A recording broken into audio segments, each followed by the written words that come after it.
भारत माता शिव शक्ति अवतार। आज है 5/9/2024। रिवाइज डेट है 13/6/64। सीखी लदे बच्चे, अशरीरी बन बाबा को याद करना है, परंतु माया बाबा को भुलाए फिर देह अभिमान में ले आती है। माया बड़ी दुश्मन है, मेहनत सारी इसमें है। याद के बल से ही तुम राज लेते हो, याद द्वारा बाबा से वर्षा पाते हो।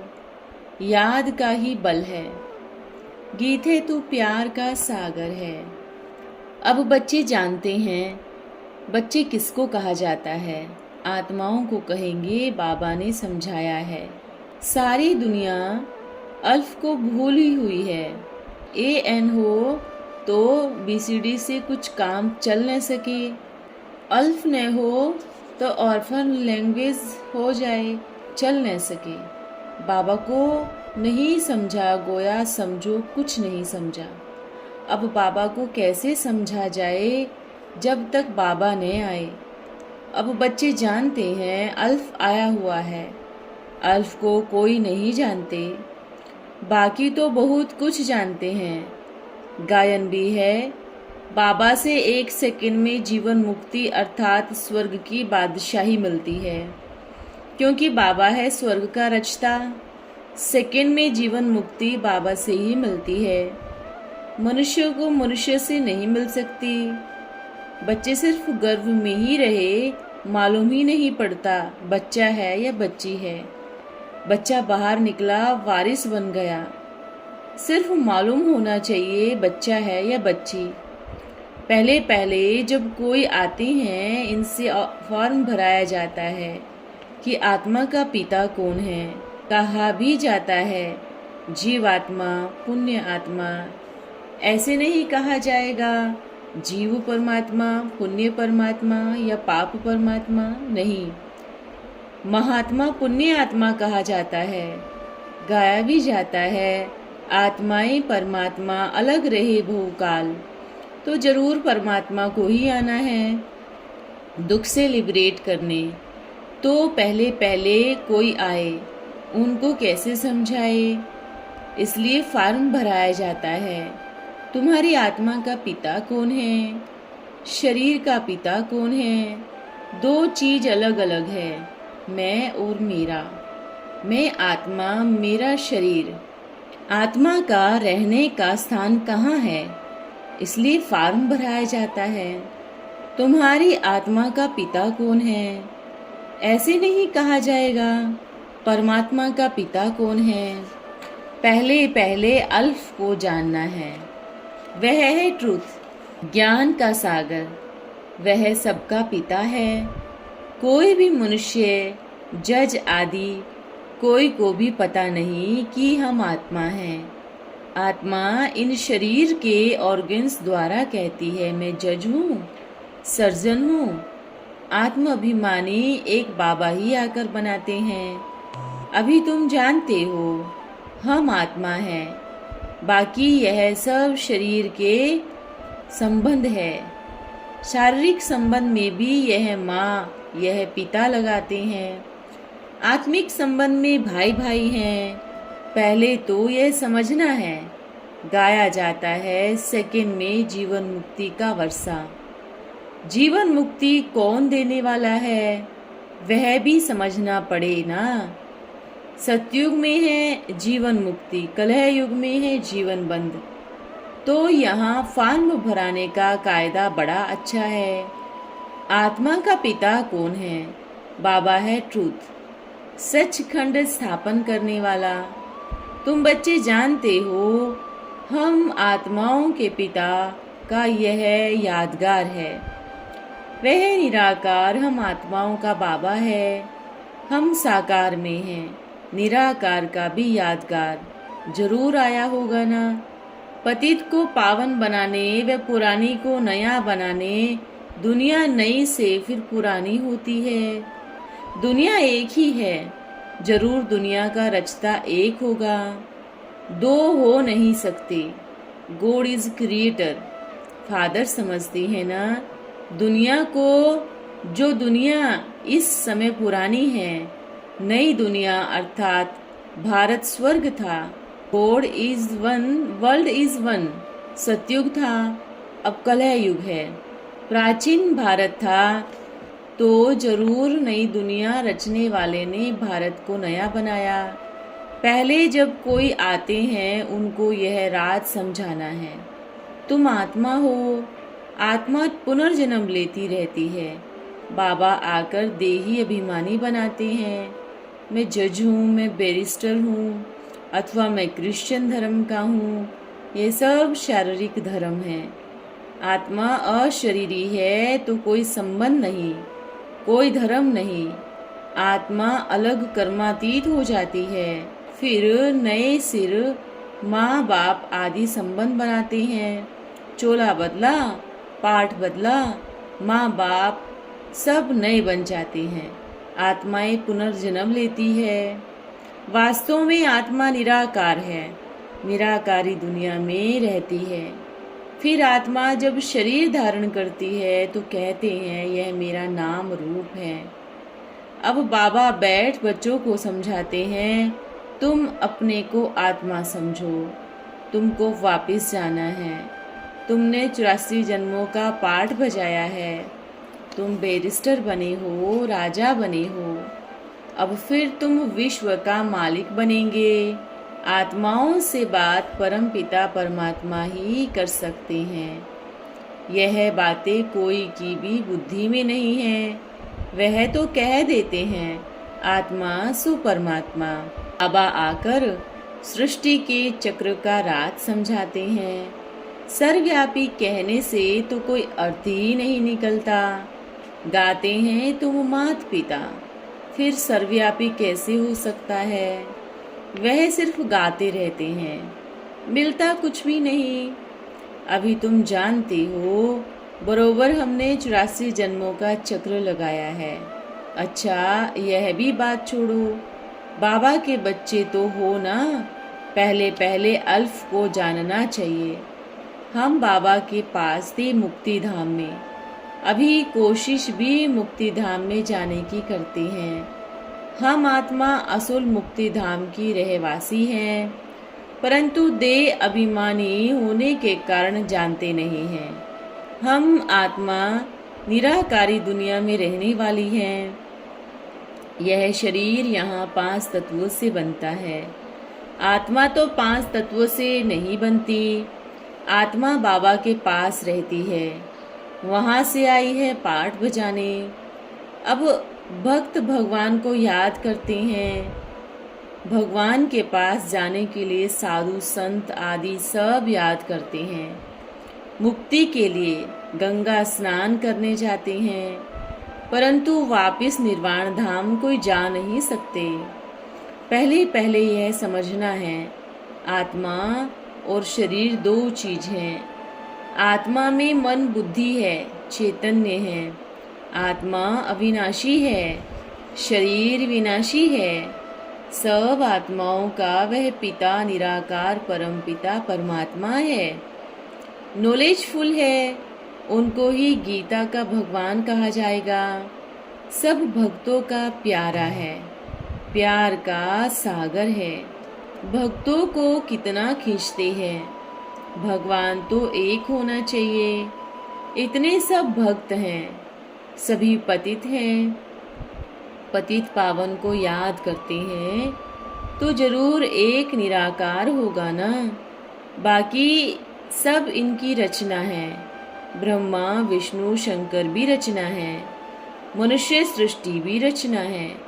ऊंचे ते ऊंच शिव बाबा है, वहाँ का रहने वाला है।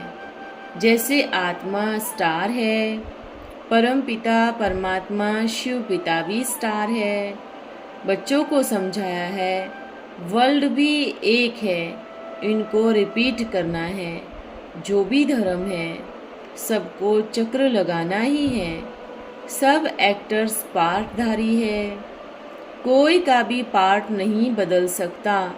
तो पहले पहले यह पूछना जरूरी है, आत्मा का पिता कौन है? कहते हो ओ गॉड फादर, यह किसने कहा? आत्मा शरीर द्वारा बोलती है। शरीर का पिता तो है, आत्मा का पिता है परम पिता परमात्मा।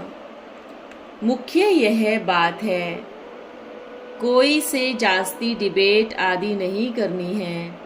विद्वान पंडित बड़े मजबूत होते हैं, सर्वव्यापी की बात पर थका देंगे, परंतु जास्ती डिबेट करने की बात नहीं है। ही सेकंड में जीवन मुक्ति। पिता से बच्चे पैदा होते हैं ना, न कि बच्चे से पिता पैदा होता है। जब पिता है तब तो बच्चे पैदा करे। यह शिव पिता बैठ बच्चों को समझाते हैं, तुम देही अभिमानी बनो। इस समय यह पतित दुनिया है, तभी कहा जाता है देही अभिमानी बनो। गॉड फादर को न जानने के कारण आर्फन बन पड़े हैं। सतयुग में तो देही अभिमानी की बात नहीं, वहाँ तो वह प्रारब्ध भोगते हैं। बाबा को याद करने की कोई दरकार नहीं।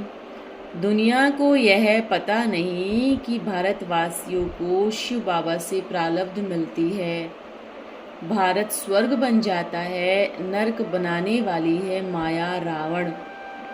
भारत को नए से फिर पुराना होना ही है। समझो मकान की आयु 100 वर्ष होगी तो 50 वर्ष बाद पुराना कहेंगे ना। वैसे यह दुनिया नई से पुरानी बनती है। फिर नई दुनिया कौन बनाएंगे? रिपीट कैसे होगा? दुनिया पावन थी, किसने बनाया होगा ना। पतित पावन एक ही शिव बाबा है, वही पावन बनाएंगे। पतित कौन बनाते हैं और पावन कौन बनाते हैं, यह कोई भी समझ न सके। अब तुम बच्चे बाबा के बने हो। बाबा माना बाबा, बाबा को आधा व 3/4 थोड़े ही माना जाता है, परंतु माया बाबा को बुलाए फिर देह अभिमान में ले आती है। मेहनत सारी इसमें है, अशरीरी बन बाबा को याद करना है। नहीं तो माया बड़ी दुश्मन है। याद के बल से ही तुम राज लेते हो। याद द्वारा बाबा से वर्षा पाते हो, याद का ही बल है। बाबा कहते हैं देह सहित सभी संबंधों को भूल मेरे को याद करो, क्योंकि मेरे पास वापिस आना है। सतयुग है जीवन मुक्ति, कलह युग है जीवन बंद। 5 विकारों रूपी रावण का बंधन है, वहाँ यह होता नहीं। बाबा कहते हैं मीठे मीठे सिकिल दे, अर्थात 5000 वर्ष बाद आए मिले हुए बच्चे ऐसे सन्यासी आदि कह न सके। निश्चय होना चाहिए यह पतित सड़ा हुआ तन है, यह पावन तन नहीं है। उनको कोई पतित कहे तो बिगड़ पड़ेंगे। यह तो खुद कहते हैं नंबर 1 पावन था, अब नंबर 1 पतित है। फिर अब बाबा ने प्रवेश किया है, सर्वव्यापी की तो बात ही नहीं है।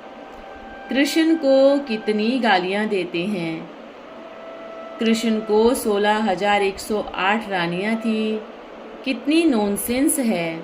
कृष्ण तो था स्वर्ग का प्रिंस, इनको कितनी गाली देने लग पड़ते हैं। तुम बच्चे अब हर एक के ऑक्यूपेशन को जान गए हो। शिव के मंदिर में जाएंगे तो झट समझ जाएंगे। यह बाबा गति सदगति दाता है। सबसे बड़े से बड़ा तीर्थ भी भारत है, परंतु गीता में कृष्ण का नाम डाल शिव बाबा का नाम गुम कर दिया है। कहते हैं 5000 वर्ष पहले भगवान ने गीता सुनाया था, जिसको भक्ति मार्ग वाले प्राचीन गीता का ज्ञान और योग कहते हैं, वही फिर मैं सिखलाता हूँ। द्वार प्रभु का खुल जाता है। तुम अभी ईश्वर की गोद में हो। यह अंतिम जन्म है, इनके बाद तुम देवता कुल में जाएंगे। अगर पाप का बोझा सिर पर होगा तो असुरी गोद में जन्म लेंगे।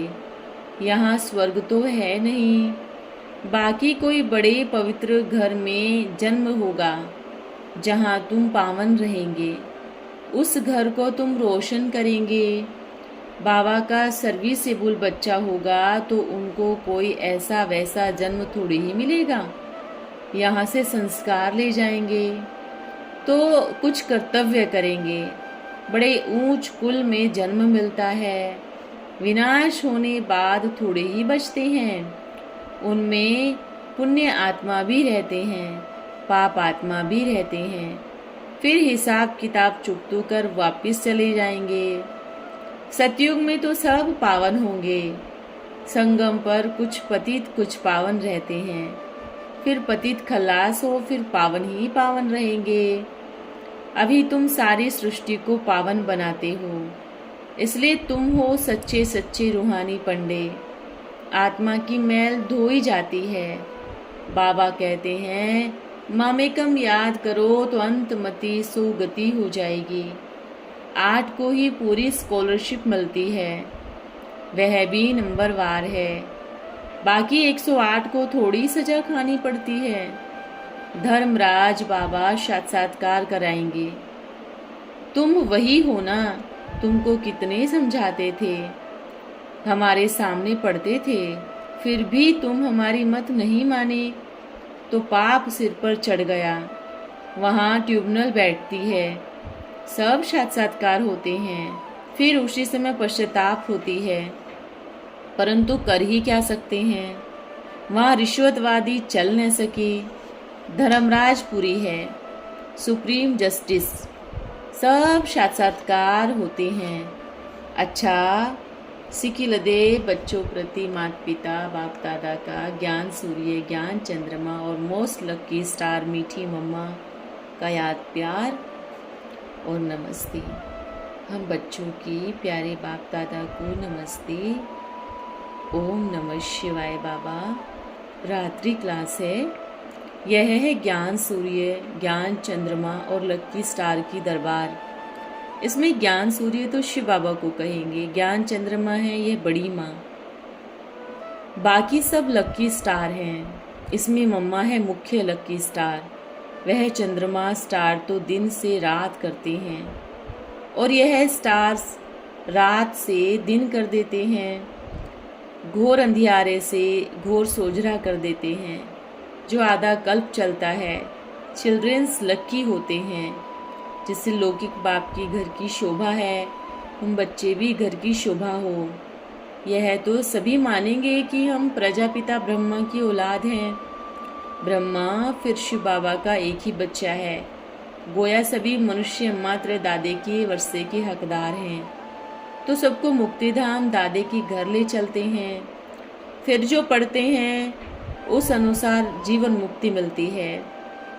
तो बच्चों को कितनी खुशी का पारा चढ़ना चाहिए, परंतु माया भुला देती है।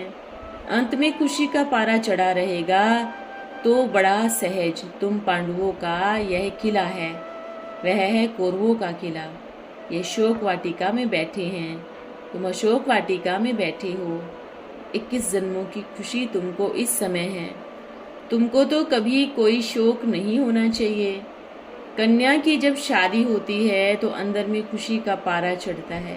तुम बच्चों को व सजनियों को अपार खुशी होनी चाहिए। तुम सभी नॉलेजफुल हो। अच्छा, ओम नमः शिवाय। वरदान है अव्यक्त भव। हर व्यक्त अव्यक्त स्थिति में रहे, उसके लिए क्या पुरुषार्थ करना है? अपने को मेहमान समझना है। जो अंतिम संपूर्ण स्थिति का गायन है वह इस मेहमान बनने से होगी। अपने को मेहमान समझेंगे तो फिर व्यवहार में होते हुए भी अव्यक्त में रहेंगे। मेहमान का किसके साथ भी लगाव नहीं होता। हम इस शरीर में भी मेहमान हैं, इस पुरानी दुनिया में भी मेहमान हैं।